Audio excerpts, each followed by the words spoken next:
augmenter le son.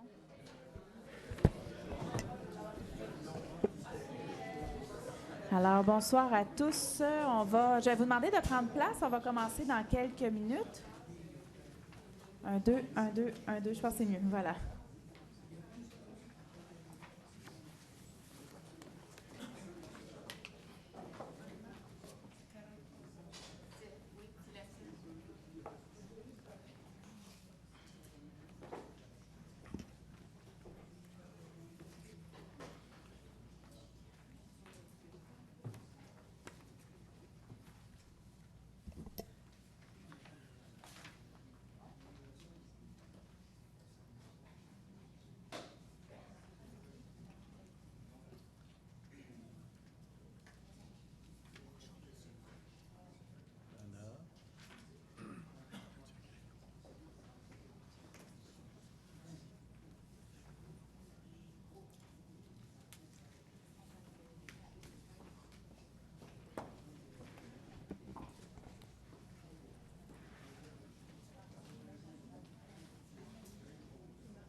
Alors, tout d'abord, je souhaite la bienvenue à tout le monde qui sont dans la salle, à toutes les personnes qui sont avec nous ce soir, mais également ceux qui nous écoutent en direct ou en différé sur le web. Alors, avant de débuter, tel qu'il est d'usage lors de ces séances, nous allons prendre 1 minute de silence. Donc, je vais vous demander de vous lever.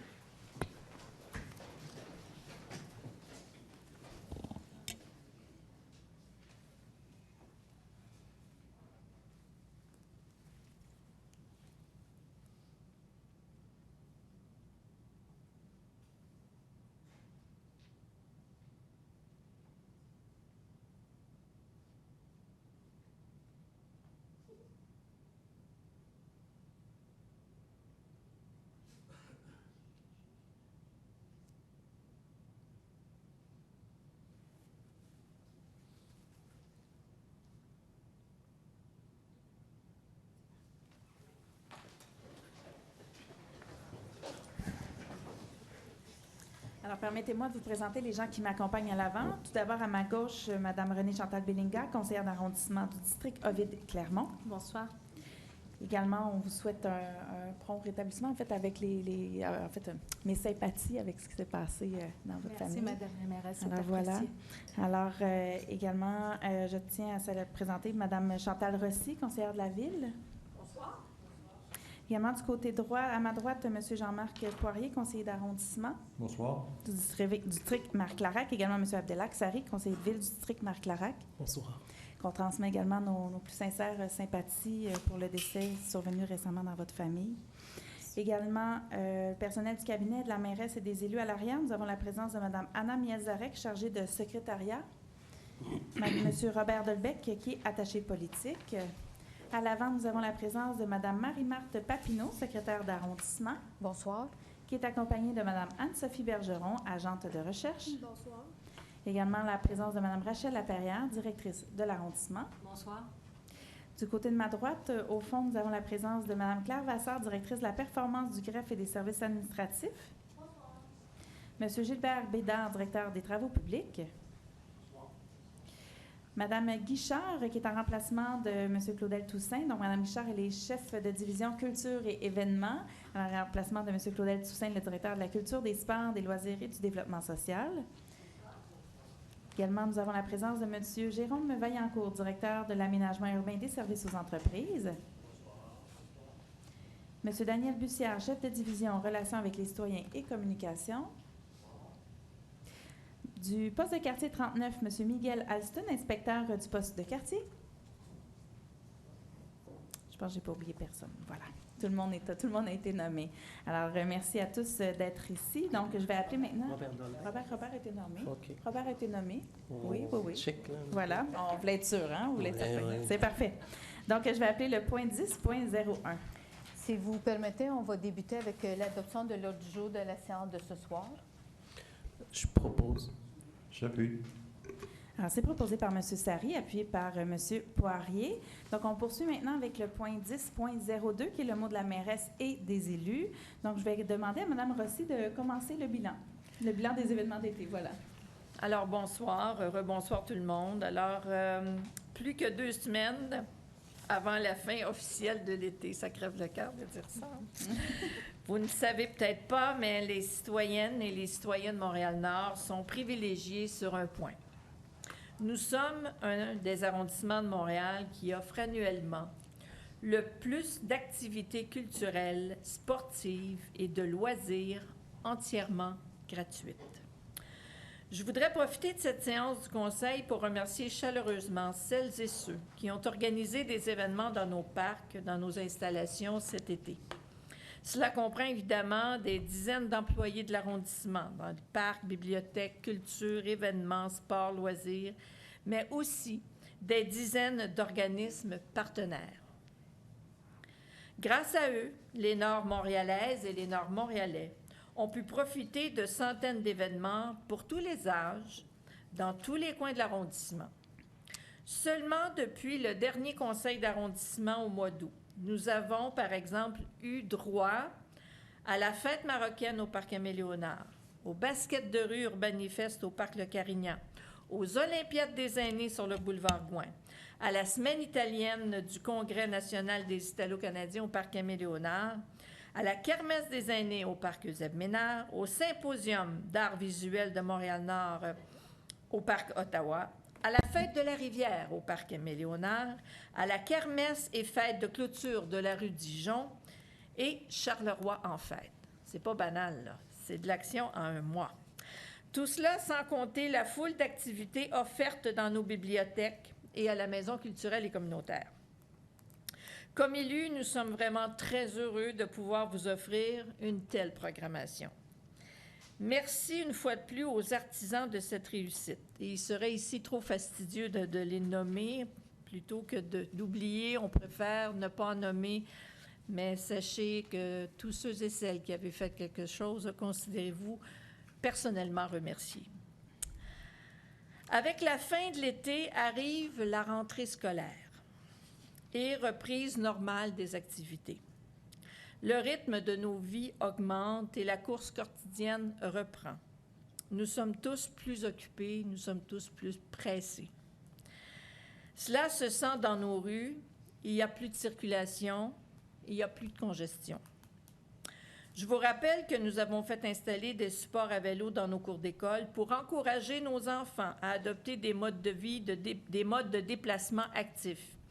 Il y a donc probablement plus de petits vélos dans nos rues.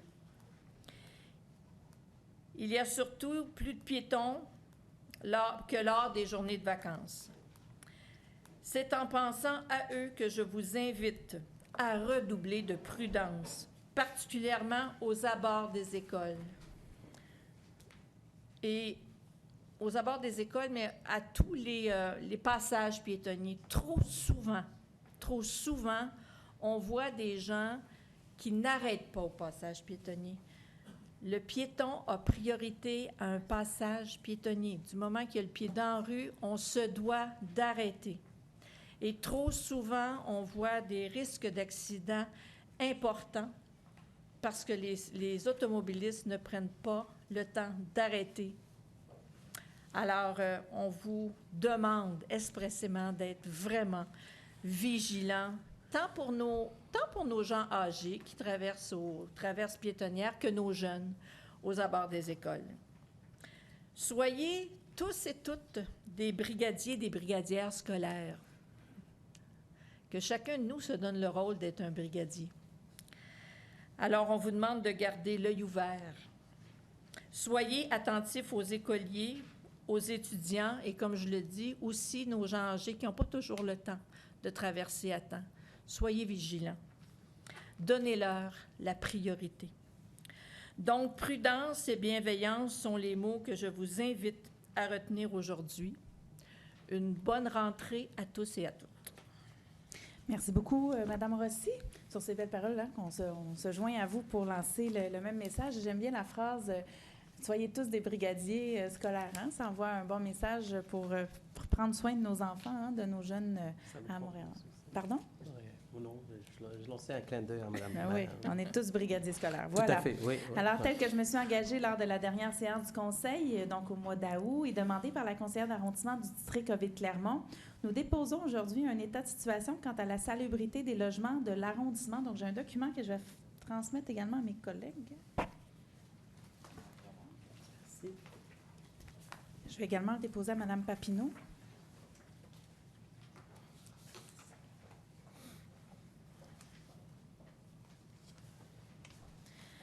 Alors, dans ce rapport, on mentionne entre autres que de 2015 à 2018, le volume de plaintes se maintient d'une année à l'autre. En 2019, le nombre de plaintes est légèrement à la baisse. Près de la moitié de ces plaintes concernent plusieurs éléments liés à la salubrité, moisissure et autres. Environ 20 des plaintes concernent la vermine. Un autre 20 est lié à la présence de punaises de lit. L'arrondissement traite ces plaintes dans les délais requis. Alors, les plaintes liées à l'insalubrité sont affectées à des inspecteurs en un jour ouvrable de façon habituelle et les délais de traitement parfois extrêmement serrés, comme par exemple lors de la présence de punaises de lit, sont assurés. Depuis 2 ans, nous avons graduellement alloué davantage de ressources à ce dossier. On a par exemple aujourd'hui plus de 40 plus d'inspecteurs qu'à la fin de 2018. Et nous avons à l'arrondissement une équipe d'employés dédiés qui sont souvent appelés à travailler dans des conditions très difficiles et qui font un travail remarquable. En résumé, donc, il y a globalement moins de plaintes cette année et plus de ressources sont affectées au traitement de ces plaintes. Mais néanmoins, je tiens à dire que nos citoyens ont droit à un logement de qualité. C'est un droit les plus élémentaires et une des premières conditions d'accès à une vie de qualité. Alors, on prend vraiment les moyens pour s'assurer que ce droit soit respecté. Alors, le document est maintenant déposé. Donc, je vais demander à M. Poirier de prendre la parole concernant l'Aréna Garon. Bonsoir. Pour celles et ceux qui ne le savent pas, le club de gymnastique Gymkhana, présent dans l'arrondissement de Montréal-Nord depuis 43 ans, a dû quitter l'école secondaire Calixte-la-Vallée parce que la commission scolaire avait besoin de récupérer les locaux. Pour que ces jeunes filles puissent poursuivre la pratique de leur activité favorite, nous avons dû agir vite et être créatifs. Nous avons donc décidé de transformer l'Aréna Garon en plateau sec pour qu'il puisse accueillir Gymkhana. Pour réussir à faire cela, nous avons dû transférer les activités de glace qui se tiennent habituellement dans les deux arénas. Nous avons dû transférer les activités qui se tiennent sur cette glace habituellement dans les 2 autres arénas de l'arrondissement. Nous sommes très heureux d'avoir réussi à offrir l'espace à Gymkhana et à les garder dans l'arrondissement.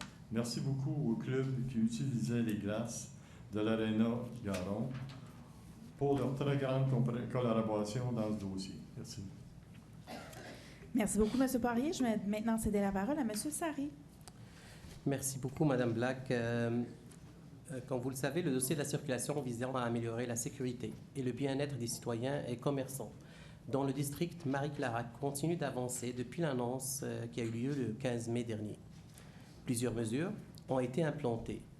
Certaines, d'entre ces mesures, certaines ont plutôt apporté des résultats positifs, voire très concluants. D'autres, par contre, font toujours l'objet d'analyses et d'améliorations. Comme nous l'avons dit lors de l'annonce, les dossiers de circulation sont des dossiers extrêmement complexes.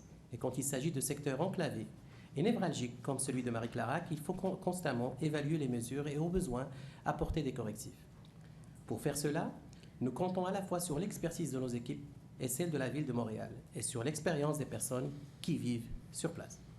C'est par exemple ce que nous avons fait, et ce que nous faisons plutôt, ce que nous faisons avec le mail central qui a été implanté sur le boulevard Saint-Vital, entre Henri Bourassa et Gouin. Nous entretenons plutôt un dialogue constant avec les citoyens qui habitent ce segment de rue, et nous avons fait plusieurs ajustements afin de trouver la meilleure formule possible. Tout ça pour dire que nous continuons à suivre ce dossier de près. Des analyses sont d'ailleurs en cours pour voir comment les mesures déjà implantées doivent être adaptées pour la saison hivernale. Nous allons tenir sous peu des rencontres avec les citoyens et institutions de quartier afin de leur présenter le résultat de ces analyses et leur permettre de se prononcer à ce sujet. Les personnes concernées recevront bientôt des invitations à cet effet. Merci. Merci beaucoup, M. Sari. Donc, pour la suite, je vais aller au micro. Je vais demander à mes collègues de venir avec moi. D'accord.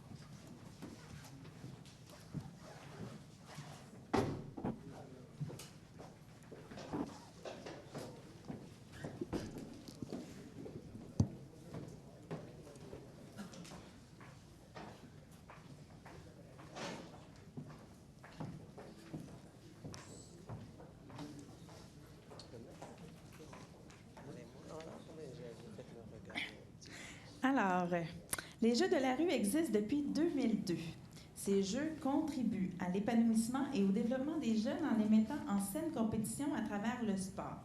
Cette année, 11 arrondissements ont participé.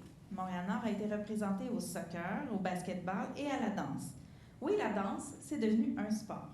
Elle a été introduite aux Jeux de la rue il y a 4 ans grâce au travail de José Trottier de la Place Normandie qui est avec nous ce soir.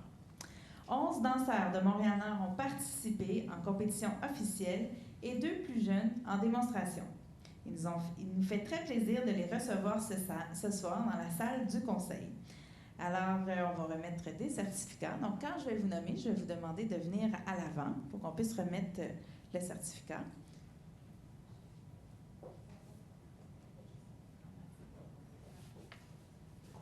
Alors, j'inviterai d'abord leur entraîneur à l'avant pour leur remettre un certificat de reconnaissance. Et ça, je pense que c'est une surprise, vous ne le savez pas. Alors, Mme Neisha Parvélus et M. José Trottier.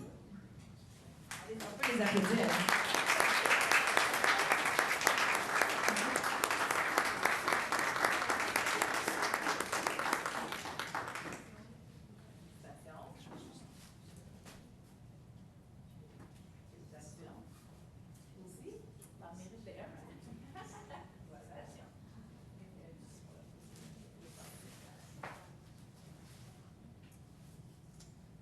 Quand même réserver des surprises de temps en temps pour les gens qui nous donnent des bonnes idées. Ensuite, donc, j'invite maintenant les jeunes présents à s'avancer. Donc, je vais vous nommer Monsieur Danny Louis.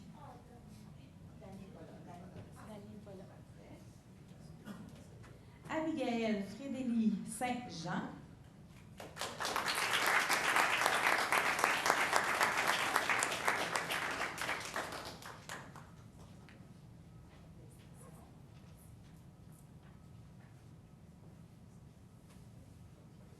Stacy Roseferlaine Alcé.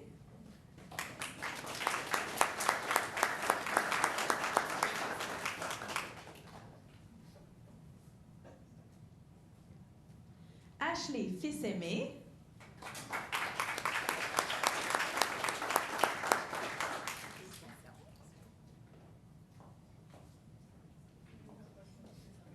Ibrahim Kaké.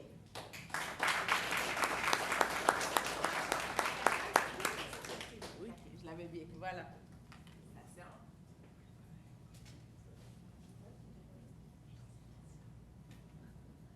Johanna Méran. On peut l'applaudir, ben oui, tout de même. Malaika Fleuricena Larocque-Naquet.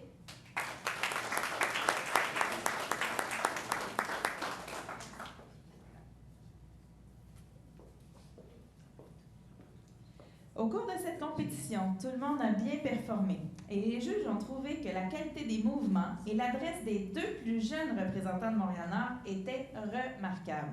Ils ont décidé de le souligner en leur remettant rien de moins que la médaille d'or. Wow. Mesdames et messieurs, Véronica Léonard, 8 ans, et Rakim Kaké, 10 ans.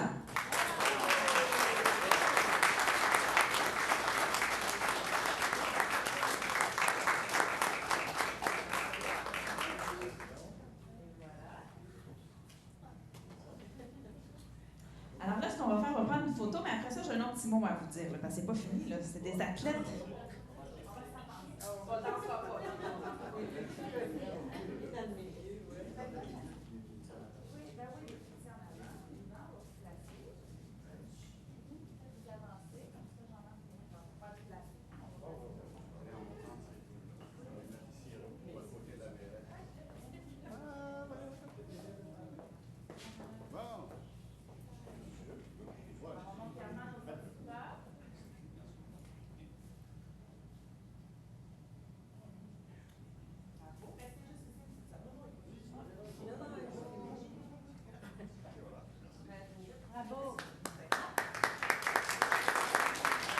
OK? Et là, en plus des Jeux de la rue cet été,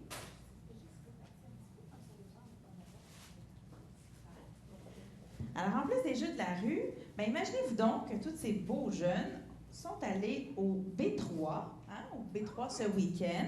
Alors, du 6 au 8 septembre 2019, Montréal a vibré au rythme des arts et du sport urbain à travers B3 Montréal. Vous en avez peut-être entendu parler dans les nouvelles ce week-end. Alors, la ville a accueilli la 8e étape de la série mondiale 3x3 de la FIBA, voilà, et la 4e étape de la série mondiale 3x3 de la FIBA chez les femmes. Ces deux séries présentent les meilleurs joueurs internationaux de basketball 3x3 qui, pour la première fois, joueront en 2019 pour se qualifier pour les Jeux olympiques de Tokyo en 2020. B3 Montréal, c'est aussi une programmation culturelle complète. Et d'ailleurs, au cours de ce week-end qui vient juste de passer, plusieurs activités ont eu lieu, dont des compétitions de danse urbaine de calibre international, des démonstrations de danse, de cheerleading, activités d'initiation pour toute la famille et plus encore. Et comme je vous disais, nos jeunes y étaient. Voilà. Alors, nos jeunes y étaient. Et là, on m'a dit qu'ils ont animé, qu'ils ont fait de la danse et qu'ils vont même y retourner l'année prochaine. C'est ça. Et ils se sont vus remettre 3 T-shirts. Et José, merci de me permettre de les donner aujourd'hui. Ils ne les ont pas eus encore. Donc, voilà.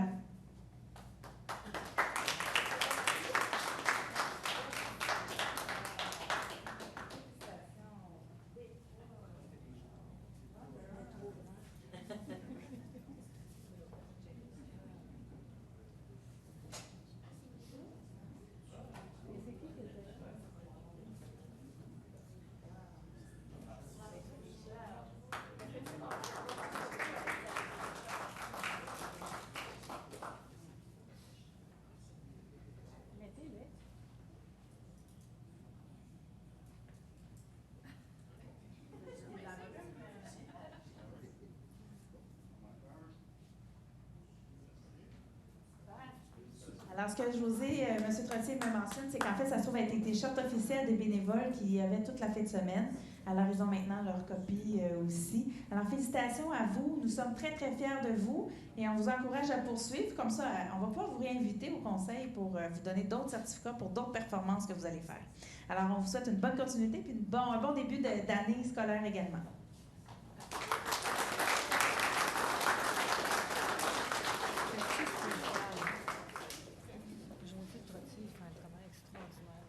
J'aimerais maintenant prendre un moment pour rendre hommage à un organisme pour son engagement remarquable dans notre communauté. L'Institut Pacifique, un organisme qui va bientôt inaugurer ses nouveaux locaux du boulevard Gouin, est un héros du vivre ensemble.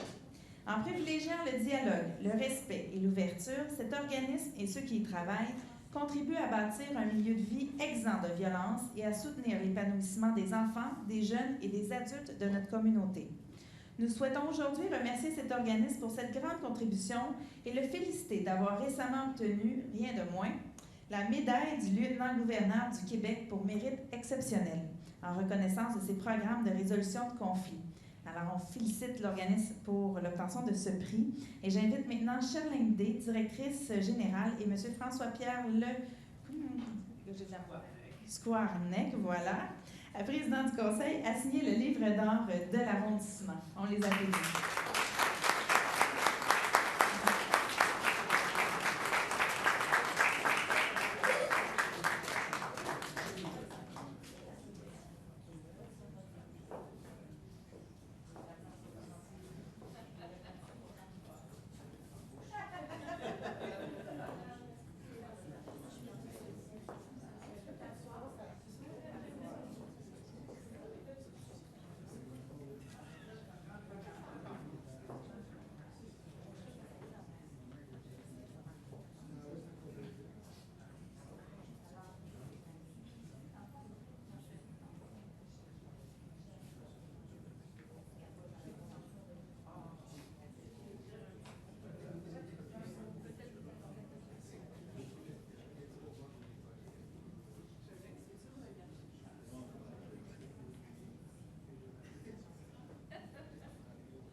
Alors, je vais les inviter à vous dire un petit mot.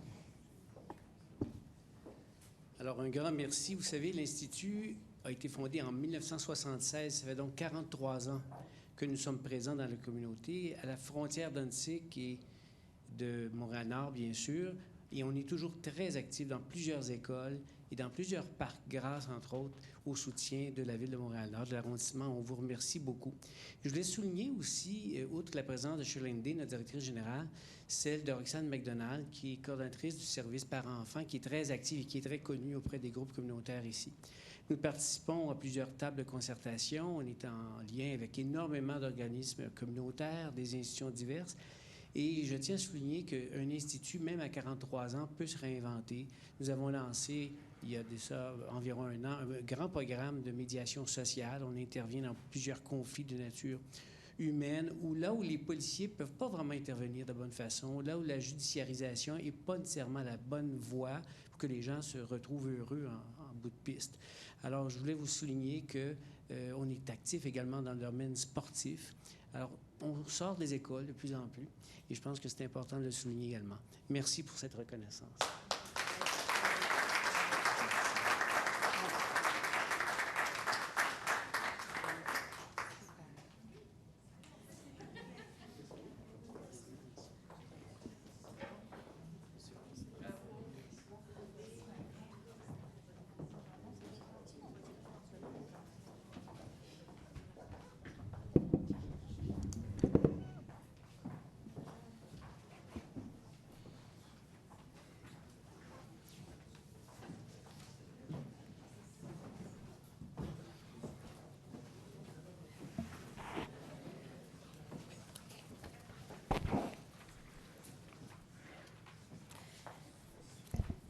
Alors, merci à tous. Je vais maintenant demander à Mme Bellinga de prendre la parole si elle le souhaite. Merci, Mme la mairesse. Tout d'abord, On n'entend pas. Tout d'abord, Madame la mairesse, je tenais à vous remercier nos équipes pour la promptitude de la réponse concernant le dossier d'insalubrité. Ce sont effectivement des statistiques intéressantes qui nous permettent d'avoir une vue d'ensemble. Ça sera un outil très, très intéressant à moyen terme. Ce qui me préoccupe quand même, c'est que entre notre niveau de satisfaction, bien sûr, on signifie qu'on a atteint nos objectifs, le niveau de satisfaction des citoyens reste quand même différent. Est-ce que nous avons la capacité d'aller également sonder le citoyen lorsqu'il y a rectification d'une demande par rapport à une plainte et voir effectivement si leur niveau de vie, leur qualité de vie ont été améliorées? Ça, c'est la première chose. La deuxième chose, je pense qu'il y a également un travail très étroit à faire avec le comité logement, qui reçoit également un certain nombre de plaintes, qui doit accompagner les citoyens. Ce que j'entends beaucoup sur le terrain, je pourrais vous dire qu'après l'article qui est paru dans les derniers jours, j'ai eu beaucoup de commentaires de citoyens, d'appels, etc., et également de citoyens qui nous signifiaient qu'il y avait insatisfaction dans la gestion de la plainte. C'est que nous devons avoir une vision beaucoup plus concertée. Donc, comité logement, arrondissement, CIUS, effectivement, parce que je suis convaincue qu'il y a des plaintes en termes d'insalubrité, mais également de santé publique, donc la vermine, mais également tout l'enjeu pulmonaire lié aux moisissures, c'est quelque chose de très grave. Donc, il va falloir peut-être regarder aussi comment, de façon stratégique et concertée, nous pouvons travailler avec ces institutions-là. En fait, je vous dirais que de toute façon, vous savez que c'est un dossier qui est important pour mon administration. Hein? C'est un dossier qu'on traite avec beaucoup de sérieux parce qu'on sait à quel point ça a un impact sur la qualité de vie des citoyens. C'est un dossier de santé publique. Et d'ailleurs, comme je le mentionnais un peu plus tôt, c'est quand même 40% de plus d'effectifs qui sont actuellement déployés pour répondre à cette situation-là. On est passé de 5 à 7 inspecteurs, 7 à 10 employés à la division des permis. Alors, et je tiens d'ailleurs à dire que c'est une équipe qui est dévouée, qui est dédiée. En plus de ça, on a formé les employés pour qu'il y ait une meilleure détection, justement, des moisissures. Et il y a entre autres un dépliant qui a été réalisé pour les locataires et on en prévoit en faire un autre pour les propriétaires. Donc, vraiment, depuis 2 ans, ce qu'on remarque, c'est qu'on a plus d'effectifs, on a amélioré aussi nos pratiques et sur l'ensemble des demandes, que ce soit pour des animaux, propreté, environnement, permis de toutes sortes, le dossier de la salubrité demeure un dossier prioritaire. Alors, puis d'ailleurs, quand il y a des problématiques reliées à la sécurité, pour nous, c'est des urgences. Alors, pour les équipes, d'ailleurs, pour les plaintes, on le disait un peu plus tôt, là, que pour 2019, on parle d'une quantité qui semble relativement dans la moyenne et on a donc plus d'équipes pour répondre au même nombre de plaintes. Alors, dans la logique des choses, on est plus efficace actuellement. Et d'ailleurs, pour ce qui est des punaises de lit, entre autres, c'est souvent ce qui préoccupe les citoyens. On parle aussi de traitements qui sont immédiats. Alors, il y a un avis direct qui est fait au propriétaire par huissier. Habituellement, c'est dans les 24 heures. Donc, c'est un jour ouvrable. Qu'est-ce qui est prévu? Il faut comprendre, des fois, il y a des congés fériés, il y a d'autres situations, mais de façon habituelle, c'est en l'espace d'une journée que le processus démarre. Donc, voilà. Puis, dans le fond, tout le monde, on sait que c'est des dossiers c'est un dossier qui est prioritaire. Est-ce que nous pourrions avoir des nouvelles du dossier sur la pierre et de la gestion, où on en est dans le cours de gestion par rapport à ce dossier-là? Bien, en fait, je vous dirais que je ne ferai pas je décrirai pas ici exactement ce qui se passe dans chaque dossier ici à Montréal-Nord. On en a plusieurs qui sont en route. On le voit pour cette année. Je pense que les autres années, c'est autour de 300 plaintes en tout qui se sont produits. Et d'ailleurs, ce n'est pas un dossier juste de Montréal-Nord. Là. Il faut savoir que plusieurs partent juste de l'arrondissement. En fait, là, vous en parliez un peu plus tôt du comité logement. Je tiens à dire que plusieurs partenaires qui sont réunis, entre autres, sous la bannière Fierté Habitation. C'est un comité qui se rencontre environ 6 fois par année, dont il y a la CHAPEM, comité logement, les groupes de ressources techniques, le CIUS, la ville et l'arrondissement. Il y a aussi des comités de travail qui sont dans ce processus. Et l'habitation, en fait, je tiens à rappeler que c'est pas juste au niveau des logements insalubres. On parle aussi des logements sociaux, des terrains vacants qui sont disponibles pour des projets, de l'avenir des coopératives dans le Nord-Est, des éléments de gouvernance, mais également, donc, il y a beaucoup de dossiers qui sont en cours dans ça. Et d'ailleurs, c'est ça, l'arrondissement, en fait, nous, ce qu'on souhaite faire, c'est d'avoir un rôle de leadership, un rôle de rassembleur, parce que dans le fond, il y a, comme je le dis souvent quand on parle d'habitation, c'est qu'il y a bien du monde dans ce dossier-là. Il y a beaucoup d'acteurs, il y a beaucoup d'institutions qui sont là. Alors, ça prend pas juste...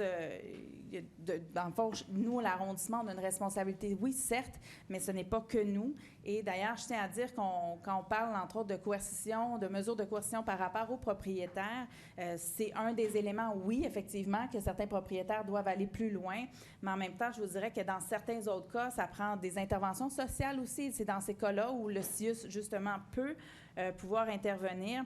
Et d'ailleurs, et tout autant qu'on doit encourager les citoyens à porter plainte, parce que dans bien des cas, ce qu'on réalise, c'est que même dans ce cas-là, il me semble, ça c'était sorti dans les nouvelles, mais les gens n'avaient pas porté plainte. Et dans ce cas-là, les situations s'enveniment au fil du temps. Et quand nous, ça arrive chez nous, bien, le temps qu'on envoie les éléments que le propriétaire, après, il y a un 7 à 14 jours pour pouvoir intervenir, bien, ça étire les délais. Donc, il y a tout un travail d'éducation aussi à faire. Et, bon, là, je vous vois nous reparler beaucoup du dossier d'insalubrité. Et en même temps, j'aimerais vous rappeler qu'il y a tout juste 1 an, vous étiez encore dans notre équipe et vous savez que c'est un dossier qui est complexe. Vous savez que ça fait partie des priorités. On avait priorité jeunesse, priorité économique, priorité habitation. On les adresse. En même temps, on n'est pas les seuls à pouvoir intervenir là-dedans, mais en même temps, on fait ce qu'on doit faire. On fait notre travail. Et je veux juste que vous sachiez, en fait, que c'est important pour moi, pour mon administration et pour toute l'équipe qui est ici. Mais en même temps, il faut y aller dans le respect de nos capacités. Mais en même temps, avec les capacités qu'on a, on fait des miracles. Nos employés arrivent à faire beaucoup de travail et à répondre dans les délais. Alors voilà, puis en terminant, ce que j'aimerais vous dire, c'est que je vous inviterais à venir me parler peut-être directement pour qu'on puisse orchestrer les actions dans ces dossiers-là. Parce que certains commentaires, comme ceux qui ont été faits lors du dernier conseil, ça a aussi comme effet de démobiliser nos employés. Puis ça, pour moi, là, nos employés, là, c'est précieux. Là. Nos employés, on doit en prendre soin. Ils ont à cœur l'arrondissement, ils travaillent très fort, sont dédiés, sont dévoués. Et pour moi, là, leur mobilisation, elle est essentielle. Fait qu'il faut faire en sorte qu'on puisse continuer dans ce contexte-là et qu'on les demeure mobilisés. Mais en même temps, je vous dirais, vous aviez droit à une question puis à une sous-question. Alors, ça a été fait. Madame la mairesse, je voudrais juste rappeler rappeler que selon notre règlement interne et selon le greffier de la Ville de Montréal, j'ai la capacité de poser le nombre de questions Vous pouvez, que je souhaite. Madame Belinga, Alors, de façon habituelle, c'est ce qui se passe. Mais Alors, voilà. Je Donc, vais vous avez posé vos je questions. vais Donc, je vais- c'est moi qui gère l'Assemblée. Alors, vous avez posé vos questions. Alors, voilà. Je n'ai pas posé de questions. Je suis revenue sur le document que vous avez déposé. Je vous avais dit que vous étiez en mesure de prendre la parole si vous le souhaitiez. Donc, vous avez posé votre question et votre J'ai une suggestion. autre question, Madame la mairesse, et j'ai le droit comme élu de poser le nombre de questions que je souhaite. Alors, la deuxième question. Madame Belinga, je vais juste vous demander un instant, s'il vous plaît. Je vais demander une pause.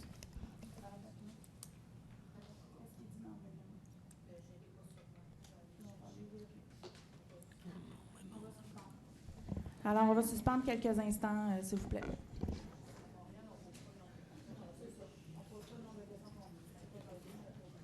Madame Papineau, je vous avais envoyé un courriel déjà, vous avez la réponse.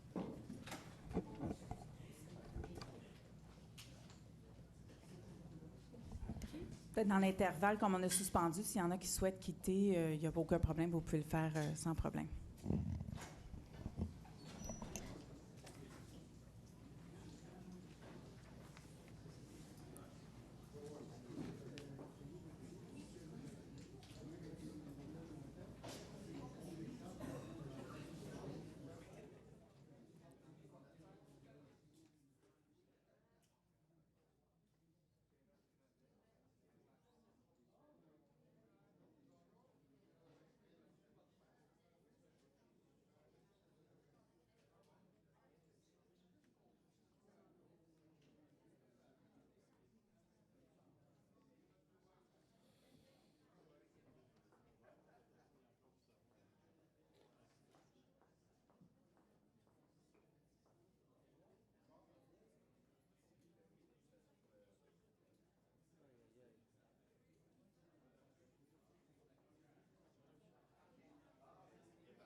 Rappelez-moi laquelle.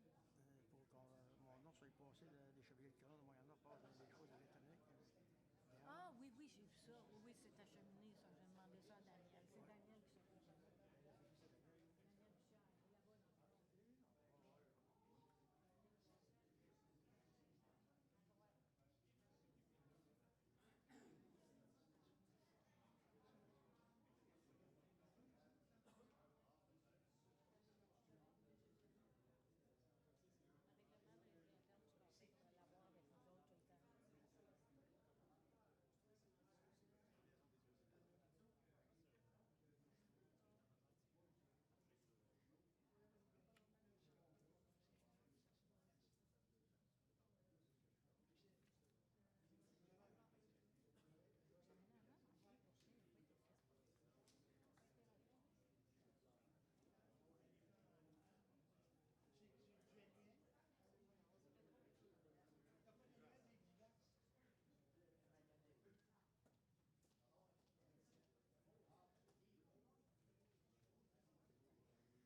que le règlement dit, c'est qu'à l'article 22, nul membre du conseil ne peut parler plus d'une fois sur une même question. Par contre, dans le cas où un conseiller présente une proposition, celui-ci a droit à une réplique. Alors, également, à l'article 48, alors ça dit un conseiller peut poser des questions au maire ou à un conseiller. Une question posée doit se rapporter à une matière d'intérêt public rentrant dans les attributions du conseil à une affaire d'intérêt public dont un membre du conseil est responsable ou a pris l'initiative ou aux intentions du conseil à l'égard d'une mesure réglementaire ou administrative. Alors donc, Mme Belinga, si vous avez une question sur un autre sujet, elle est la bienvenue. Je vous remercie, Madame la mairesse. Alors, je souhaitais simplement savoir s'il était possible d'avoir un bilan de la table paix et sécurité pour l'année en cours et quelles sont nos priorités. C'est possible que vous nous soumettiez peut-être dans les prochaines semaines un bilan qui nous permettrait d'avoir les grandes orientations. Je sais que sur notre site, c'est un bilan qui a déjà été déposé. Donc, quelles sont nos prérogatives dans ce dossier? Comment on peut avoir accès à un bilan? Alors, bien, merci beaucoup pour la seconde question. En fait, pour la table paix et sécurité, en fait, les travaux avancent. Il y a des procès-verbaux qui sont faits à chaque rencontre, résumés, en fait, de la situation. Alors, actuellement, on ne fera pas un bilan. Là, on va le faire à la fin de l'année, en même temps qu'on le fait à chaque année, dans le fond. On ne le fera pas à l'heure actuelle. Et dans le fond, M. Sarry, je vais vous laisser la parole si vous avez un ajout, parce que c'est M. Sarry qui est responsable de la table paix et sécurité. Oui, comme vous l'avez bien mentionné, Madame la mairesse, l'ensemble des réunions sont aussi par la suite, font l'objet d'une production d'un procès-verbal par la suite qui est public. D'autant plus, les personnes qui siègent sur cette table paix et sécurité viennent quand même du milieu de l'arrondissement de Montréal-Nord et c'est eux qui priorisent les sujets qu'on met de l'avant au niveau de la table. C'est sûr que c'est parfois de la table paix et sécurité émergent quelques sujets qu'on priorise aussi au niveau de l'arrondissement et qui sont en lien avec d'autres sujets qui sont déjà prioritaires. Alors, l'ensemble des personnes qui sont là sont au courant un peu des avancements qu'on fait. Et c'est sûr que votre requête sera aussi partagée avec l'ensemble des personnes responsables de la table paix et sécurité afin de produire une sorte de bilan ou quelque chose de ces travaux-là qu'on met en place dans la table paix et sécurité. Merci pour votre sollicitude, M. C'est juste à savoir que ce n'est pas une entité comme une commission, comme la sécurité publique, qui est dans le devoir de produire des bilans. C'est une table de discussion. Alors, il faut vraiment savoir c'est quoi les prérogatives qu'on a à ce niveau-là. Et ce n'est pas une commission comme ce qu'on a à la Ville de Montréal, comme la commission de la sécurité, sur la sécurité publique. Je vous remercie, Parfait. M. Alors, je vais maintenant laisser la parole à Mme Laperrière. Pour faire suite aux commentaires de M. Sarry, j'aimerais préciser que les discussions à la table paix et sécurité doivent être d'une certaine manière protégées.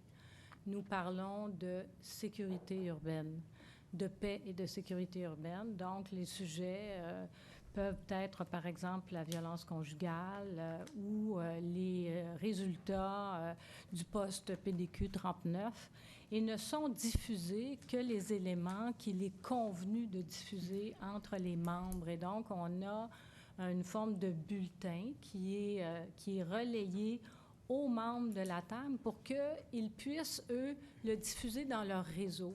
Ça dit ce sur quoi on travaille, sans pour autant préciser des éléments qui sont, je dirais, sensibles et qu'il faut absolument garder pour les discussions que nous avons à la table paix et sécurité urbaine. C'est en fait plus les objets de discussion et ce qu'on convient comme action. Alors, donc, on pourra vous entrer dans la boucle pour ces bulletins-là qui sont diffusés par la table. Parfait. Alors, est-ce que vous aviez d'autres questions, Mme Belinga? Ce soir, non, merci, Mme la mairesse. Parfait. Donc, on va poursuivre maintenant avec le point 10.03, qui est la période de questions du public. Alors, avant d'entamer la période de questions des citoyens, je souhaite préciser qu'étant donné que la séance du conseil d'arrondissement est publique, les citoyens qui viennent au micro poser des questions acceptent par le fait même que leurs propos soient diffusés en direct ainsi qu'en différé sur le site Internet de l'arrondissement. Dans ces circonstances et afin de préserver vos données personnelles, nous vous demandons de ne pas divulguer au micro votre adresse. Je tiens à rappeler que la durée est de 30 minutes qui peut être allongée par bloc de 15 minutes. Ce soir, nous avons 10 questions et même il y a quelqu'un qui a quitté, donc on en a 9. Alors, on ne va pas prendre les questions. Il y a seulement 3 questions qui peuvent être posées sur le même thème. Les citoyens qui le désirent et qui se sont enregistrés auparavant sont invités à poser une question et une sous-question sur le même sujet. Un membre du conseil ou un membre de l'administration y répondra selon mes indications. La période de questions du public n'est pas une période d'échange ou de discussion entre citoyens et élus. Si vos interrogations nécessitent plus d'informations ou que vous souhaitez en parler plus amplement avec moi ou un autre élu, nous vous invitons à rester après le conseil ou à communiquer avec le cabinet pour qu'on puisse convenir d'un moment plus approprié. Alors donc, on va commencer d'abord avec Mme Juliane Moreau. Je vais l'inviter à venir au micro.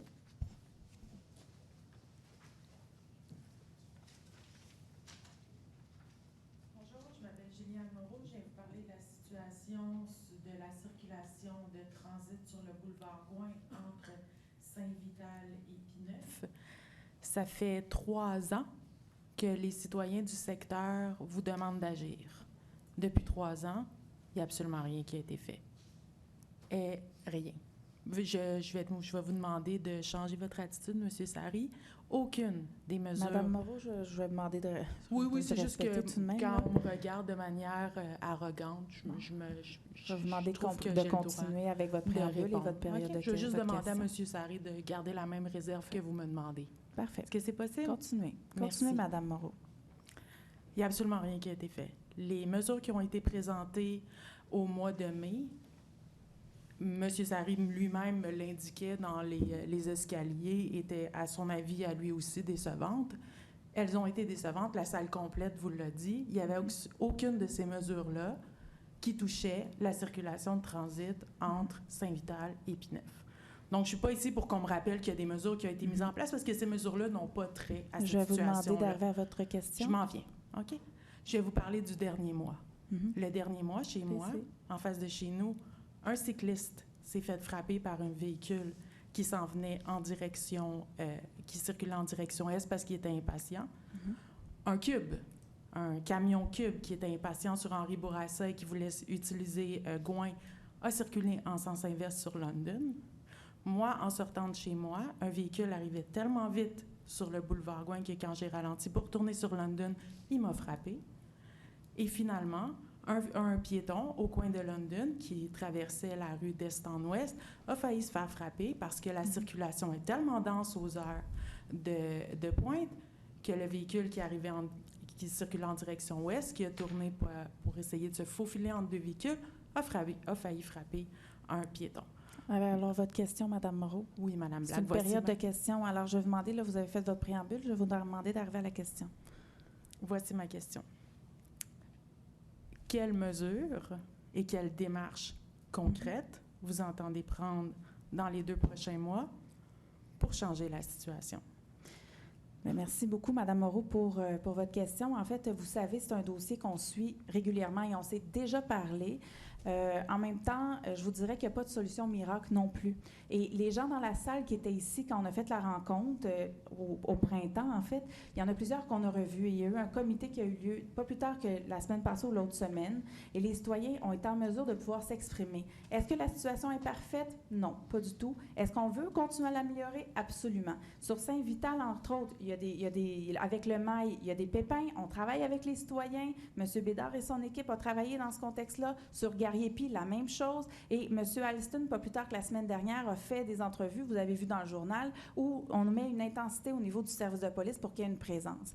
En même temps, je vous dirais qu'il y a un bout où une présence policière aide justement à faire en sorte que les gens circulent moins rapidement. Il y a les bollards qu'on a mis sur Gouin, il y a d'autres pancartes qu'on a mis sur Garriépi, il y a des actions. Quand vous dites qu'on n'a rien fait, moi, je trouve ça un peu insultant pour nous parce qu'il y a beaucoup de travail qui a été fait, des consultations auprès des citoyens. Puis comme je vous dis, nous, on est en mode amélioration continue, puis on va continuer de le faire. Et d'ailleurs, je tiens à dire aussi que là, il y a les travaux du pont Pineuf qui vont commencer. Puis les travaux, là, ça va amener encore une autre dynamique dans le secteur parce que là, le pont va bloquer à Laval, à la 440. Alors, est-ce que les gens vont traverser le pont Pineuf ou ils vont aller chercher Papineau à la 25? Probablement. Et là, par la suite, en plus, avec le SRB, il y aura bientôt 2 voies sur chaque côté. Ils sont en train de travailler pour arriver à ça. Bien, quand ça sera fait, bien, ça va aider. Donc, c'est des situations qui évoluent de jour en jour. Alors, c'est pas une situation fixe qui ne change pas. On regarde ça évoluer, on regarde ce qu'il y en est, et nos équipes sont là-dessus. Il y a du comptage, il y a les équipes du central. On y travaille, là. Ce serait mentir de dire qu'on n'a fait rien. Moi, en tout cas, je ne suis pas du tout du même avec vous. Est-ce que c'est parfait? Non. Comme je vous dis, il y a encore du travail à faire, puis on va y travailler. Ma question, c'était quelles mesures concrètes est-ce que vous allez prendre? Mais comme je vous dis, on en a fait des mesures. Là. On Je en vous a demande pas déjà ce que vous avez fait, ce que vous Madame allez Moreau, faire. vous avez posé votre question. Donc, ce qu'on Mais en a j'attends fait... juste une réponse. Bien, ce que je vous dis, c'est qu'on va continuer. Concrètement, ça sera à voir avec les citoyens aussi du secteur. C'est pas moi ici qui va décider qu'est-ce qu'on va faire exactement. C'est avec les citoyens. Et c'est ce qu'on a fait. Et je pense pas que vous étiez à la rencontre quand on était ici. Je ne me souviens pas de vous La avoir rencontre, vous vu. avez présenté les mesures? Oui. Oui, j'étais ici. Bon, parfait. Donc, à La ce salle au moment-là... complet vous a indiqué qu'ils Non, la salle au étaient complet déçus. a compris aussi. La salle au complet a compris qu'on faisait des mesures et que c'était une première étape. Et ce qu'on a dit, c'est qu'on allait continuer, qu'on allait aller plus loin s'il y avait besoin. Mais si on va plus loin, il va y avoir d'autres impacts pour les citoyens dans le secteur. Et après, si les citoyens sont prêts à aller là, on va y aller. Mais ça va être étape par étape. Donc, ce que vous dites, c'est que Alors, ici, Madame- là, j'entends absolument Madame rien. Moreau, vous avez À posé- tous les jours, vous avez posé les votre gens question et sont votre en question. danger dans le secteur. Madame Moreau, Puis c'est votre inaction Madame à tous les Moreau, jours qui ce la que- perpétue et la dégrade. Madame Moreau, Tous les jours. vous avez posé votre question et votre sous-question. Merci beaucoup. Alors, on va poursuivre maintenant avec Edmond Pinard. Bonsoir. Moi, ma question, c'est comme un théorème, mais ça ne sera pas long. Allez-y. Au mois de, disons, l'Assemblée du 12 août, ici, Oui. il y a quelqu'un de Saint-Michel qui est venu vous parler des îlots de chaleur, puis c'était bien effrayant. Moi, je ne trouve pas ça si effrayant que ça. Maintenant, voilà la question. Qu'est-ce qu'un îlot de chaleur? Deuxièmement, qui détermine l'endroit de l'îlot de chaleur? Alors, c'est la première question. La première question est posée, je vais vous répondre tout de suite. Ouais. Alors, un îlot de chaleur, en fait, de façon générale, c'est quand c'est un endroit qui est en asphalte ou on va appeler ça minéralisé. Donc, c'est un endroit qui n'a pas d'arbres, qui n'a pas d'espace vert et qui, dans le fond, accumule la chaleur et ça fait en sorte que c'est pas bon pour les indices au niveau de la santé, etc. Et ça a un impact chez nos citoyens. Donc, c'est pour ça qu'on fait en sorte qu'on veut éliminer ou en tout cas réduire le plus possible les îlots de chaleur à Montréal-Nord. Maintenant, là, c'est pareil. Par exemple, qui détermine l'endroit où il y a des îlots de chaleur? Vous venez quasiment de répondre. Maintenant, En fait, on le détermine pas. On le détermine pas, c'est juste que ça arrive, là. Il y a des cartes, oui, c'est ça, avec les îlots de chaleur que la santé publique fait, entre autres. Donc là, vous avez déjà posé une question puis une sous-question. Donc là... est-ce que je peux en poser une autre? Ça ne sera pas long, là. En fait, je vais vous dire, parce que pour question d'équité avec les autres, Oh, les oui. autres qui sont venus, Est-ce que je vais vous demander de rester... Est-ce que je vais revenir la poser? Oui, vous pouvez revenir le mois prochain, mais vous pouvez rester dans la salle aussi. Ça va nous faire plaisir de vous répondre. Monsieur Bédard, qui est ici, je suis convaincue qu'il va avoir plein de réponses pour vous, entre autres avec notre plan canopé, avec les arbres qu'on veut planter OK, et tout ça. Merci Merci. beaucoup. Je vais demander à Monsieur Philippe Boucher. En fait, c'est lui qui a quitté, je pense. Voilà. Madame Marie-Hélène McDuff. Oui, bonsoir. Bonsoir. Moi, j'aimerais savoir s'il serait possible d'automatiser le nettoyage du terrain qui longe le pont au sud de Gouin jusqu'à la bretelle. À chaque année, je suis obligée d'appeler 2, 3 fois pour qu'on nettoie ce terrain-là, les arbustes, les mauvaises herbes, ça a 2 pieds puis 3 pieds de haut. Bien, merci pour votre question. En fait, c'est sûr que le terrain actuellement, en plus, avec les travaux qui s'en viennent du pont, probablement, c'est pour ça aussi qu'il n'a pas été du tout touché. C'était pareil l'année probablement passée. pas été touché. Oui, peut-être l'année passée, mais cette année, c'est encore plus d'actualité parce que du côté de Laval, on sait que les équipes ont commencé à se déployer pour faire les travaux du pont. Donc, on va vérifier qu'est-ce qu'il y en est de cette année. Si les travaux commencent avant l'hiver, ce sera pertinent de le faire. Et puis, on va se croiser les doigts que l'an prochain, on soit dans le chantier amplement, qui va nous faire en sorte que, en fait, en théorie, ça va déjà être en grand chantier. Alors, comme ça, on n'aura pas à le refaire. Bien Ça devrait entendu. être nettoyé l'année prochaine. Ou en tout cas, ça devrait être en chantier autour qui va nous faire en sorte qu'on n'aura pas à le nettoyer. Merci. Ça fait plaisir. Je vais maintenant demander à Margaret Koussaya. Voilà. Pardonnez-moi votre nom. J'avais de la difficulté à lire ma secrétaire. Allez-y. Bonsoir. Moi, c'est pour l'arbre.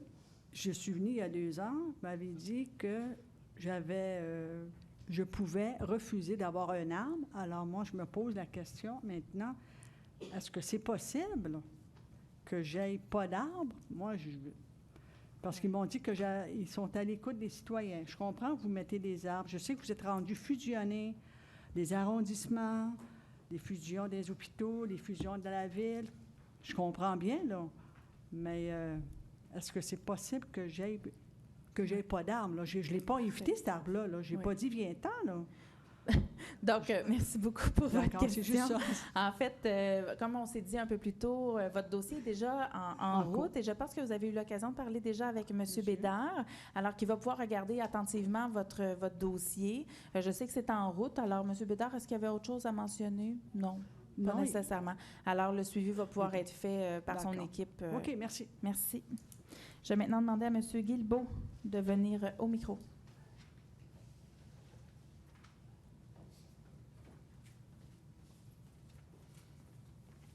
Bonsoir. Bonsoir, M. Guilbeault. Je reviens toujours sur la même question. Oui. Est-ce que la rencontre concernant les travaux du pont P9 va avoir lieu bientôt avec la présence de M. Cadwell, Oui. Dionne, ainsi que vous, à une table? Vous l'avez si bien dit qu'il y a plusieurs intervenants Oui, dans le dossier. tout à fait. Si on a tout le monde ensemble à la même table, on pourrait régler beaucoup de choses. Alors, M. Bussière, parce qu'il y a une rencontre qui est prévue, mais parce que comme c'est pas nous qui l'organisons, c'est le MTQ, est-ce que, M. Bussière, vous pouvez venir nous dire dans quelle mesure, ou comment ça a été diffusé, si vous êtes au courant? Parce que c'est le MTQ? La rencontre va avoir lieu mercredi, ici s'en vient? même, à la salle du Conseil. Oui. C'est une rencontre organisée par le ministère des Transports du Québec. Comment ça a été Invité? promulgué? Faire la promotion? Comment Oui. la promotion en a été faite? J'ai posé la question aujourd'hui, je n'ai pas eu la réponse. Je ne sais pas.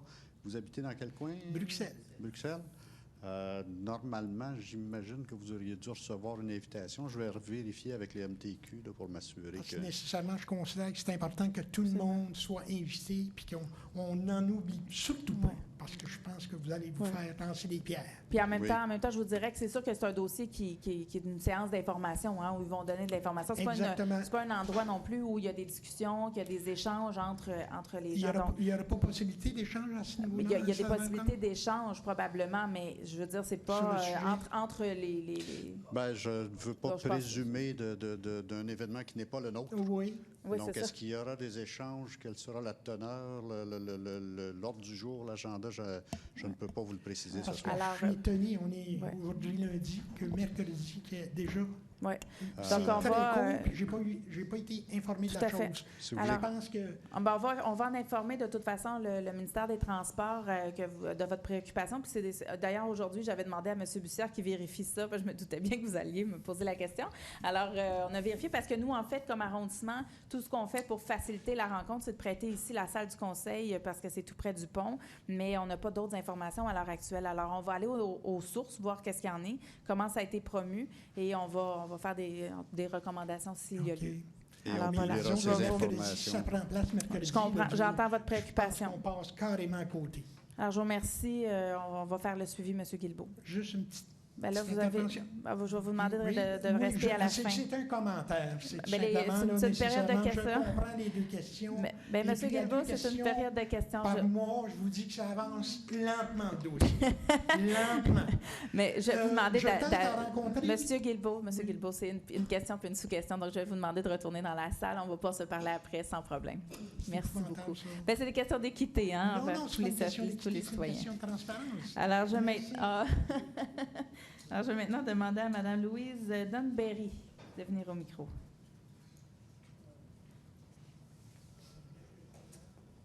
Bonsoir. Bonsoir. Moi, j'ai deux souches. Une sur mon terrain, puis une sur l'autre voisin. Oui.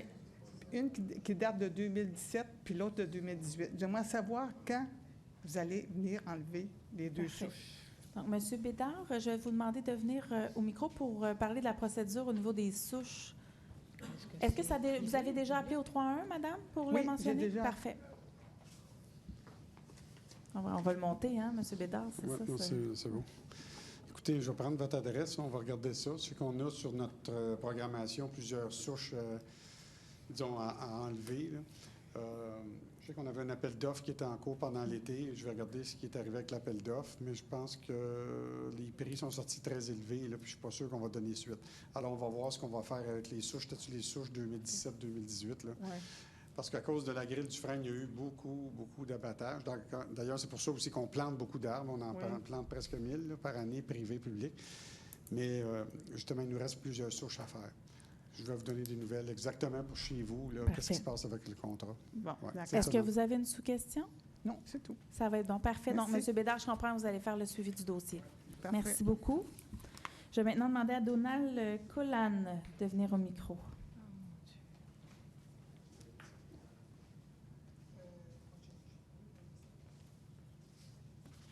Bonsoir. Bonsoir. Ma demande, je n'ai pas une question, c'est une demande pour l'aménagement d'un enclos d'exercice pour chiens. L'endroit pour installer l'enclos, c'est au parc Henri Bourassa, rue Laurier, au coin de la rue Pascal.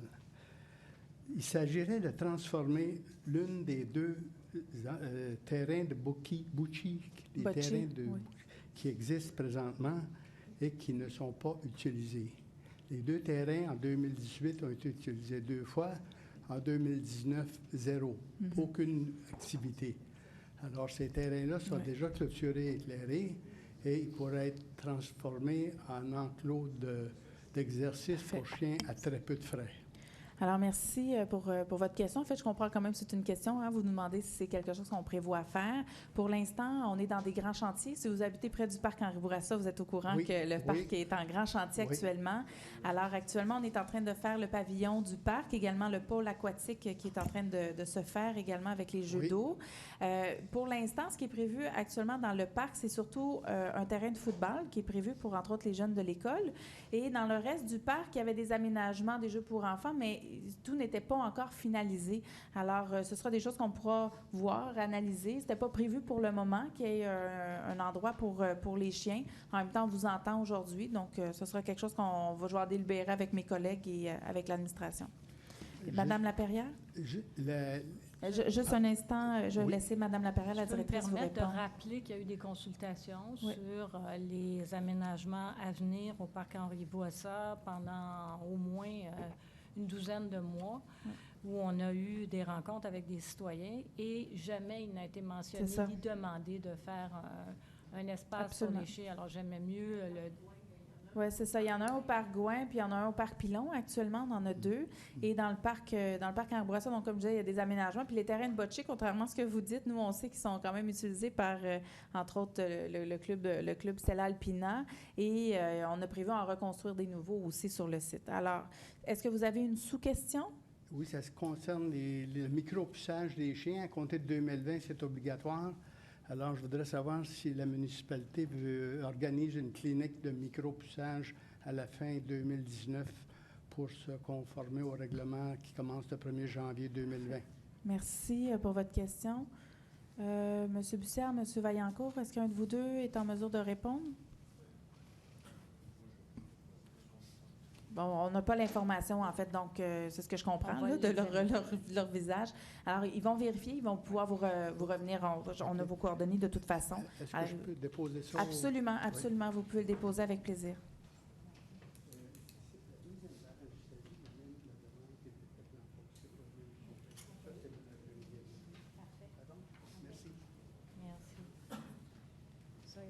Parfait. Donc, maintenant, je vais demander à M. Lacombe de venir au micro.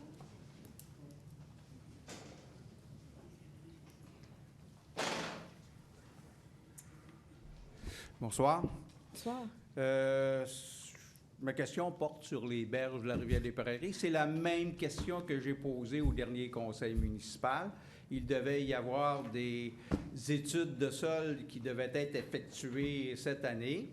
On m'a répondu au dernier conseil qu'elles n'avaient pas été effectuées faute de budget. Est-ce que des études de sol vont être effectuées pour que le dossier de la restauration des berges puisse avancer? Ma sous-question... Non, on va commencer avec celle-là. Parfait. Alors, Madame Laperrière? On a fait une demande de financement au central dans le cadre du programme de soutien pour les rives et les parcs en rive. On n'a pas reçu de réponse encore de la Ville-Centre. Alors, on est toujours dans l'attente de leur réponse parce qu'aucun financement n'est disponible dans l'arrondissement pour ce faire. C'est des montants considérables aussi. Des montants très importants. Voilà. Mais votre sous-question? J'aurais 2 autres questions. Oui, mais vous en avez droit à une seule. Alors, je vais vous demander de choisir entre vos deux questions. J'en aurais d'autres sur le district Marie-Clarac. Ma sous-question, c'est quel montant Quelles sommes ont été dépensées par l'arrondissement en vue de la restauration des berges depuis les inondations de 2017? Quelles sont les sommes en termes d'études, de consultations? Je comprends que vous ne pouvez pas me donner la réponse aujourd'hui, mais j'aimerais savoir, parce qu'on a entendu ce matin que le budget du Québec pour la restauration, les éléments naturels, c'était 45 millions. Et les îles de la Madeleine, eux autres, ils ont déposé 20 millions de demandes pour la restauration, à part de tout ce qui est arrivé en 2017-2019, surtout 2019. Moi, je pense que la restauration des berges de la rivière des Prairies entre le Pont-Pineuf puis le parc Émile-Léonard, je ne verrai pas ça de mon vivant. Merci, madame. Merci, M. Lacombe. Donc, votre question, elle est posée, comme vous avez dit, bien entendu, on ne peut pas vous donner les montants ici, là, mais on pourra vérifier parce qu'en fait, c'était surtout l'étude qui avait été faite sur la rivière. Donc, par des spécialistes en environnement qui avaient identifié à quel coût on devait s'attendre pour faire la restauration. Parfait. Mais là, il faut fouiller un peu plus. Là, ça prend des études beaucoup plus précises pour faire en sorte de développer un vrai projet de restauration en étapes pour les rives. Parfait. Donc, merci beaucoup. Je vais maintenant demander à M. Champagne, notre dernier interlocuteur, à venir au micro.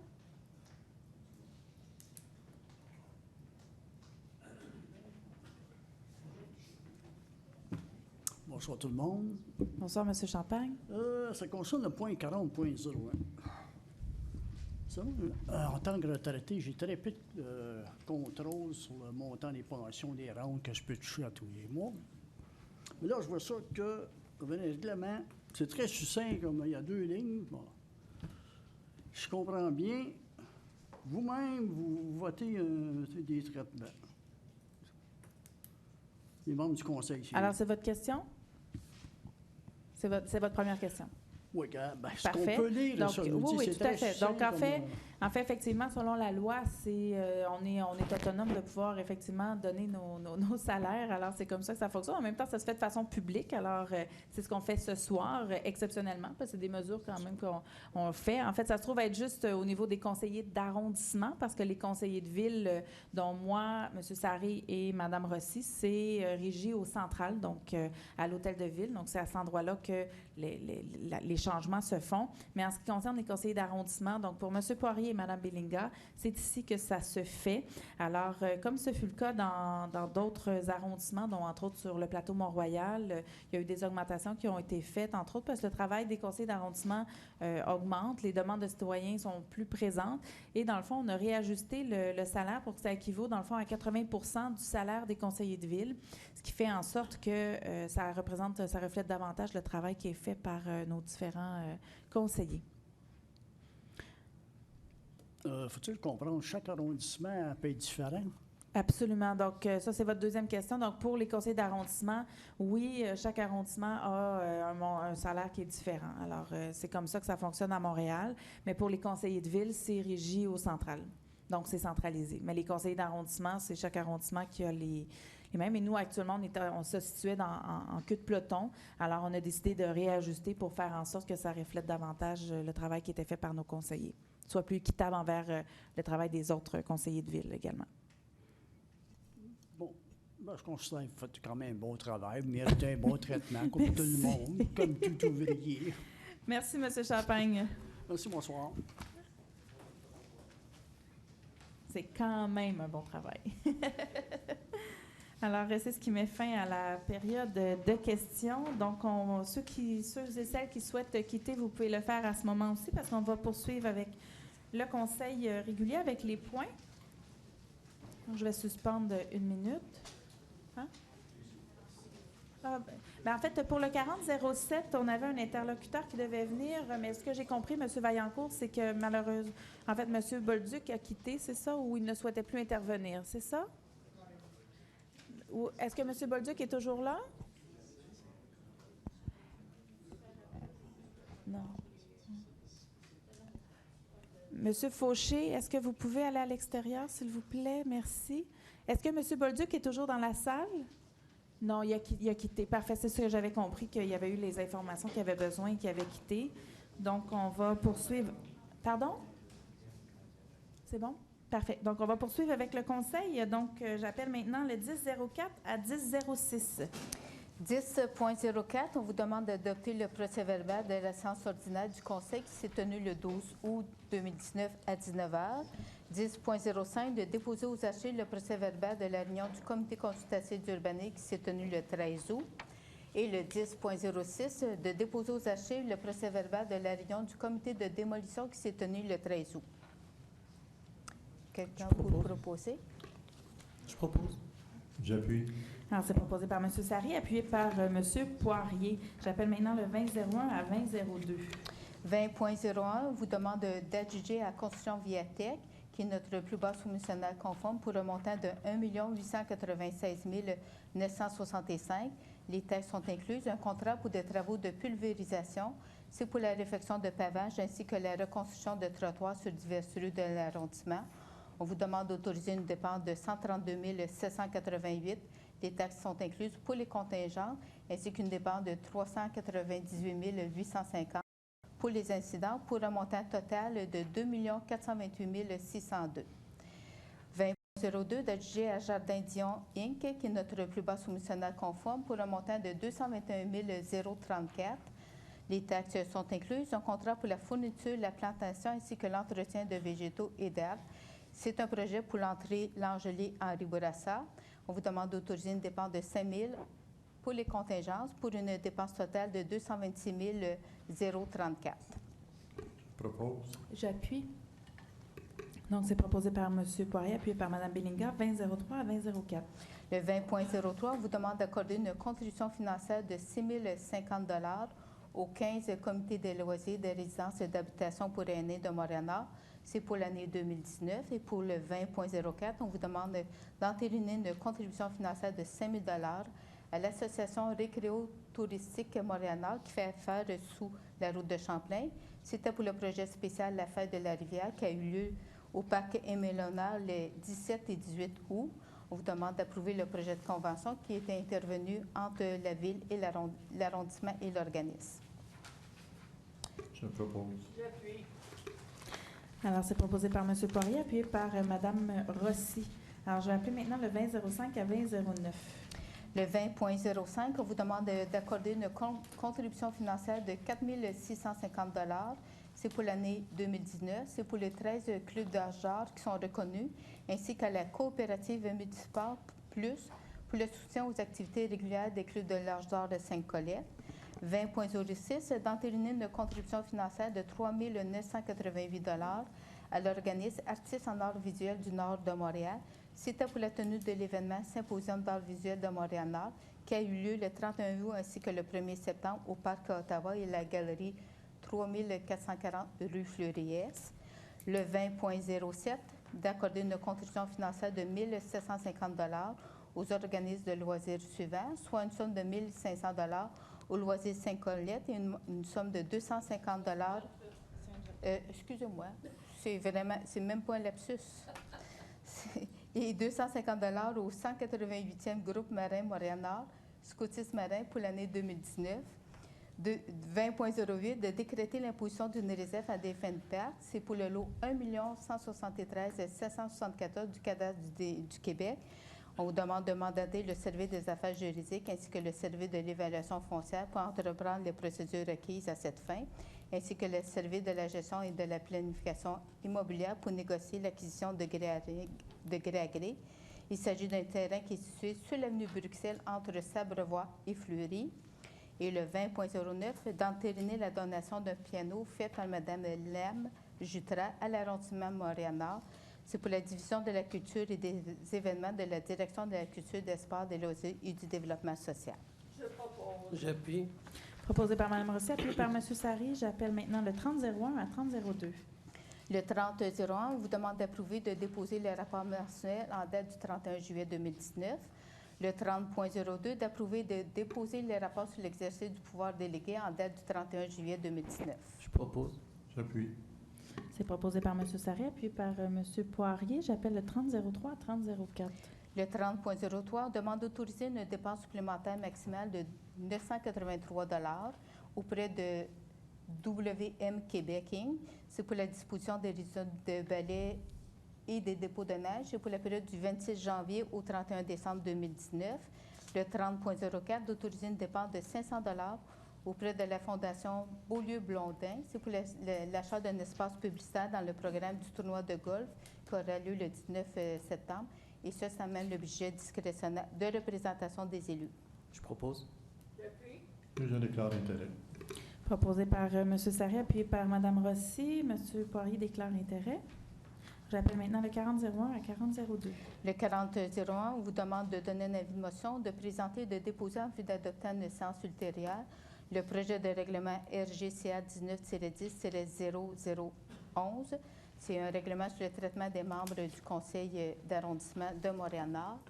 Le 40.02, de donner un avis de motion, de présenter et de déposer, ainsi que d'adopter le premier projet de règlement RGCA 11-10-007-10, qui modifie notre règlement sur les projets particuliers de construction, de modification ou d'occupation d'un immeuble.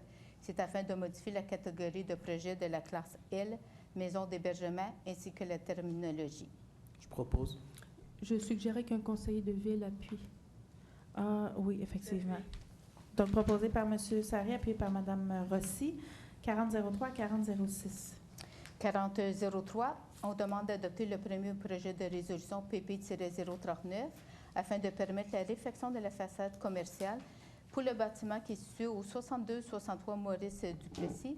Le tout est averti de notre règlement sur les projets particuliers de construction, de modification ou d'occupation d'un immeuble. Je pense que vous avez une image de l'immeuble. Oui. Le 40.04, on vous demande de déposer le procès-verbal de la consultation qui s'est tenue le 13 août à 18h15 et d'adopter le second projet de règlement RR 1562.053 qui modifie notre règlement de zonage afin de créer une nouvelle zone P3-762 à même la zone R27-753.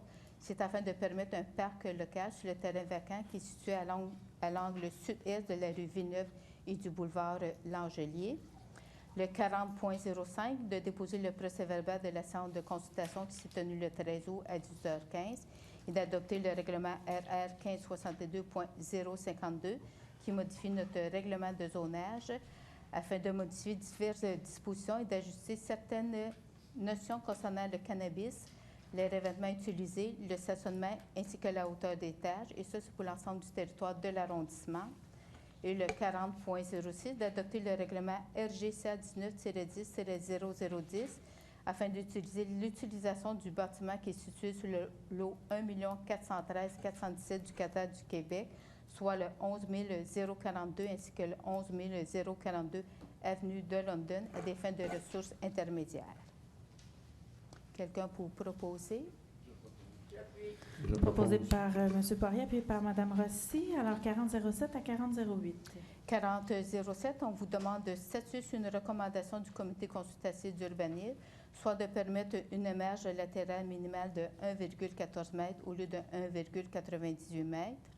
Une allée d'accès plus large que l'entrée charretière pour l'implantation d'un bâtiment unifamilial. Ça concerne le 63-75 boulevard Gouin et c'est en vertu de notre règlement sur les dérogations mineures. Pour le 40.08, on vous demande de statuer sur une recommandation du comité consultatif d'urbanisme, soit de permettre la construction d'une résidence unifamiliale au 63-75 boulevard Gouin. C'est en vertu de notre règlement relatif au plan d'implantation et d'intégration architecturale. Je propose. Proposé par M. Poirier, appuyé par Mme Rossi. J'appelle maintenant 5001 à 5003. Le 5001, on vous demande de nommer M. Louis Tremblay à titre de chargé de communication. C'est à la division des relations avec les citoyens et communication de la direction de l'arrondissement. C'est avec une période d'essai de 52 semaines. C'est à compter du 10 septembre 2019 et c'est en vertu d'un statut permanent. 50.02, de titulariser Mme Sonia Bélanger à titre de jardinière jardin botanique aux régions et chauffeuse. C'est à la division des parcs de la direction des travaux publics et c'est à compter du 14 septembre. Le 50.03, c'est d'autoriser la création de 3 postes permanents de chauffeurs de véhicules motorisés classe C. C'est le titre d'emploi 600190 avec un groupe de traitement 007. C'est pour la division des sports et des loisirs de la direction de la culture, des sports, des loisirs et du développement social. C'est à compter du 7 septembre. et c'est en contrepartie de l'abolition de 3 postes permanents de préposés à l'entretien, sport et loisirs, qui est l'emploi 600470 avec un groupe de traitement 003. J'appuie. Alors, c'est proposé par Mme Rosset puis par M. Sari. Donc, M. Bussière, on va vous demander de transmettre nos salutations et nos félicitations à M. Tremblay, qui arrive demain, c'est ce que je comprends, le 10 septembre. Également, M. Bédard, de transmettre nos bons mots pour Mme Bélanger. Alors, on va poursuivre avec les 2 derniers points, 5004 à 5005. Le 50.04, on vous demande d'autoriser la création d'un poste permanent d'agent de développement d'activités culturelles, physiques et sportives. C'est l'emploi 700700 avec un groupe de traitement 001E. C'est pour la division des sports, des loisirs de la Direction de la culture, des sports, des loisirs et du développement social. C'est un poste à compter du 14 septembre. C'est un poste qui est en contrepartie de l'abolition du poste permanent vacant d'animateur sport et loisirs, qui est l'emploi 762810, qui est un poste 56045 avec un groupe de traitement 011. Et pour le dernier dossier, le 50.05, de modifier la résolution CA 18-10-066 afin de convertir le poste temporaire d'architecte par un poste temporaire de conseiller en aménagement, et ça, c'est pour la période résiduelle. Je propose. Et j'appuie. Donc, c'est proposé par Mme Rosset, puis par Mme Bellinga. Donc, c'est ce qui met fin au point de résolution. Alors, concernant les activités à venir, tout d'abord, il y aura un test de sirène le mercredi 11 septembre entre 18h45 et 19h45. La Ville de Montréal procédera à un test de sirène d'alerte à la population. Pour souligner l'anniversaire de M. Poirier, les sonneries. Alors, voilà. Également, il y a la soirée d'information, comme on le disait, pour le pont P9. Mais M. Guilbeault, je ne sais pas s'il est encore... Non, il n'est plus parmi nous. Donc, mais on va quand même aller chercher l'information pour savoir comment ça a été diffusé. Samedi 14 septembre, Moncelet en fête. Donc, toute l'avenue Moncelet va être en activité. Également, il y aura le nettoyage des berges en avant-midi. Alors, M. Bussière, oui, ça, c'est parfait? Oui, OK. Non, je pensais que vous aviez des questions pour moi. Également, samedi 21 septembre, donc ce sera l'activité Woodstock tout au long de l'après-midi et en soirée. 25 septembre à 19h, donc c'est la soirée des nouveaux résidents. Et si je ne me trompe pas, c'est à la Maison culturelle. Voilà. Donc, à la Maison culturelle à partir de 19h. Donc, si vous connaissez des citoyens qui sont nouveaux dans notre arrondissement, on les invite à venir voir pour connaître les différents services qui sont offerts par l'arrondissement. Également, samedi 28 septembre, ce sera la Foire Santé. Alors, c'est un événement qu'on invite particulièrement les citoyens de tout le secteur à venir participer parce qu'il y aura plusieurs spécialistes qui vont être sur place pour pouvoir répondre à toutes vos questions et pouvoir faire différents tests. Donc, c'est un événement pour lequel l'arrondissement contribue et pour lequel on invite tout le monde à participer. Madame Bellingham, Oui, vous avez en une fait, je voulais intervention? juste rappeler aussi le 11 septembre de 17h à 19h, la table de quartier organise une consultation de l'Office de consultation publique de Montréal sur toute la consultation sur le racisme et la discrimination systémique. Donc, il va avoir, Parole d'Exclus est très impliqué aussi dans la démarche. De nombreux citoyens vont être présents. J'ai avisé notre directeur sport, culture, loisirs. Donc, ça peut être intéressant de venir entendre, bien sûr, les préoccupations qui touchent, bien sûr, des prérogatives d'arrondissement de ville.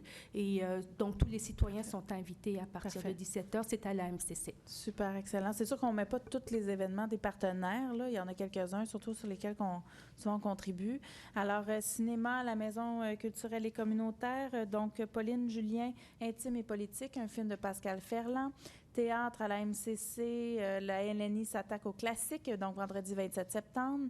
Les laissez-passer sont disponibles à partir du 13 septembre. L'exposition à la MCC Grand Nord de Valériane Mazato jusqu'au 20 octobre. Donc, rencontre avec l'artiste ce samedi à partir de 14h. Également, il y aura la musique à la Maison Brillon d'Île-à-Pierre en revenant folklore revisité ensemble Alchémia. Donc, ensuite, bibliothèque adulte, formation, bibliothèque de la MCC, initiation au téléchargement de livres numériques, le mardi 17 et 24 septembre de 14h à 16h. Et la conférence à la bibliothèque Yves Ryan, Léguer son histoire, l'écriture autobiographique du Café Alzheimer, donc jeudi 19 septembre à 13h30. Également au niveau des bibliothèques pour les jeunes, donc Atelier Bibliothèque Belleville, les scientifiques de 6 à 13 ans, donc pour les passionnés de sciences. À partir du 22 septembre à 14 h, les inscriptions sont requises. Également l'animation à la bibliothèque de la MCC, l'espace F, donc c'est pour les filles, surtout de 12 à 15 ans. Alors, quand la bibliothèque devient un lieu de rassemblement pour les filles, inscription requise à partir du 27 septembre de 18 h à 21 h. Au niveau des sports et des loisirs, donc, il y a toute la programmation jeunesse de l'automne 2017. Je comprends que c'est sur le site web, M. Bussière? J'ai pas de texte, non. Donc, sur le site web, les informations sont là avec les détails. Mais non, je n'ai pas le texte. Alors, vous pouvez poursuivre, mais néanmoins, il y a beaucoup d'informations. Vous pouvez retrouver de toute façon au Bureau Accès Montréal en bas et sur nos différentes plateformes. Alors, pour la prochaine séance du Conseil d'arrondissement, donc mardi 15 octobre 2019 à 19 h. Alors, sur ce, je vous souhaite une très belle soirée et au plaisir de se revoir au mois d'octobre. Merci.